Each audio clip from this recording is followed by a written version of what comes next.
বড়শিতে আটকানোর আগে যদি মাছকে বোঝানো হতো উপরে মানুষ আছে, মানুষের কাছে দা, বটি, ছাই, হলুদ, মরিচ, লবণ, কড়াই, গরম তেল, আগুন আছে, যাতে করে তাকে ফ্রাই করা হবে, তখন মাছ কখনো বিশ্বাস করতো না।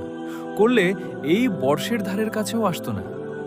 তেমনি আমাদেরকেও বারবার সতর্ক করা হচ্ছে, মৃত্যুর পর কবরের আযাব, হাসরের মাঠ, পুলুসি রাত, জান্নাত জাহান্নাম আছে। তেমনি আমরা বিশ্বাস করি না। যদি করতাম তাহলে আমাদের চরিত্র কখনো এতটা কুৎসিত হতো না। আমরা হতাম পবিত্র মানুষ। আমরা অন্যায়, অত্যাচার, মিথ্যা, ঘুষ, সুদ, হারাম আয় থেকে দূরে থাকতাম। অবৈধ প্রেম, ভালোবাসা, পরকিয়া, শিরক ও বিদআত থেকে দূরে থাকতাম। এই মাছটির মতো আমাদেরও একদিন সত্যের মুখোমুখি হতে হবে, নিশ্চিত জেনে রাখুন। আল্লাহ, আপনি আমাদের সবাইকে বুঝার তৌফিক দান করুন। আমিন।